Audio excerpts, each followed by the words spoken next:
പാലക്കാട് കൽമണ്ഡപം പ്രതിഭാനഗറിലുള്ള 3 വീടുകളിലാണ് കഴിഞ്ഞ മാസം 14-ാം തീയതി ഒരു മോഷ്ടാവെത്തി മോഷണം നടത്തിയത്. 3 വീടുകളിൽ ഒരു വീട്ടിൽ നിന്നും ഏതാണ്ട് 7.5 ലക്ഷം രൂപയും മറ്റ് 2 വീടുകളിൽ നിന്നും തുകയും എടുത്ത് ഏതാണ്ട് 8 ലക്ഷം രൂപയോളമാണ് ഇയാൾ മോഷ്ടിച്ചത്.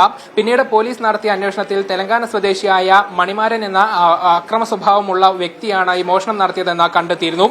ഇയാൾക്ക് വേണ്ടിയുള്ള അന്വേഷണത്തിൽ തമിഴ്നാട് പോലീസിന്റെ കസ്റ്റഡിയിൽ മറ്റൊരു കേസിൽ പ്രതിയുണ്ടെന്ന് കണ്ടെത്തി. പിന്നീട് കസബ പോലീസ് അപേക്ഷ നൽകിയാണ് പ്രതിയെ കസ്റ്റഡിയിൽ വാങ്ങിയത്. ഇന്നിവിടെ തെളിവെടുപ്പിന് കൊണ്ടുവരുമ്പോൾ കനത്ത സുരക്ഷ ഒരുക്കിയിരുന്നു. പ്രത്യേകിച്ചും ഇയാളുടെ ഒരു സ്വഭാവം പെട്ടെന്ന് പ്രകോപനമില്ലാതെ അക്രമം കാണിക്കുമെന്നുള്ളതാണ്. തമിഴ്നാട് പോലീസിന്റെ കസ്റ്റഡിയിലുള്ള സമയത്ത് പോലും പോലീസിന്റെ തോക്ക് തട്ടിയെടുത്ത് ഭീഷണി ഉയർത്തിയിട്ടുണ്ടായിരുന്നു. അങ്ങനെ ഒരു അക്രമ സ്വഭാവമുള്ള വ്യക്തിയാണ് ഈ മണിമാരൻ എന്ന പോലീസിന് വ്യക്തതയുണ്ടായിരുന്നു. അതുകൊണ്ട് തന്നെ കൃത്യമായ സുരക്ഷ ഒരുക്കിയിരുന്നു.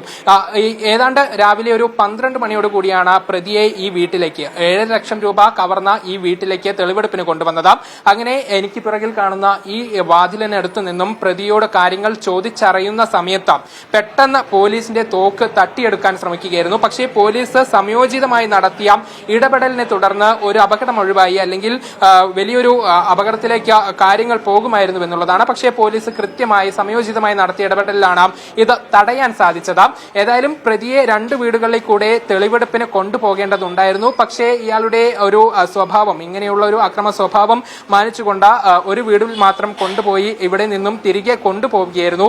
ഈ പ്രതി ഒരു അക്രമ സ്വഭാവമുള്ള ഒരു വ്യക്തിയാണ്. മാരകായുധങ്ങളുമായാണ് എപ്പോഴും മോഷണത്തിന് എത്തുക. അവിടെ മോഷണം നടത്തുകയും ഒപ്പം മറ്റാരെങ്കിലും കണ്ടുപിടിക്കുകയാണെങ്കിൽ ഇവരെ ക്രൂരമായി ആക്രമിക്കുകയും ചെയ്യും പ്രതി. അങ്ങനെ വലിയ ഭീതിപ്പെടുത്തുന്ന ഒരു സ്വഭാവം ഈ പ്രതിക്കുണ്ട് എന്നുള്ളതാണ്. വിവിധ സംസ്ഥാനങ്ങളിലായി 70ഓളം കേസുകളും ഈ പ്രതിയുടെ പേരിലുണ്ട്. ഏതായാലും ഇയാളെ നിലവിൽ കസബ പോലീസ് തിരികെ കൊണ്ടുപോയിട്ടുണ്ട്. തെളിവെടുപ്പും മറ്റ് കാര്യങ്ങളും മറ്റ് നടപടികളും ഒക്കെ പൂർത്തിയാക്കിയ ശേഷം തമിഴ്നാട് പോലീസിന് തിരികെ കസ്റ്റഡിയിലേക്ക് വിട്ടുകൊടുക്കും എന്നുള്ളതാണ് ഇപ്പോൾ അറിയുന്നത്. ഏതായാലും പോലീസിന്റെ സംയോജിതമായ ഒരു ഇടപെടലാണ് ഇപ്പോൾ ഈ ഒരു വലിയ അപകടം ഒഴിവാക്കിയത്. ക്യാമറ പേഴ്സൺ ഷിജു ചിറ്റൂറിനൊപ്പം നന്ദഗോപാൽ, മീഡിയ 1, പാലക്കാട്.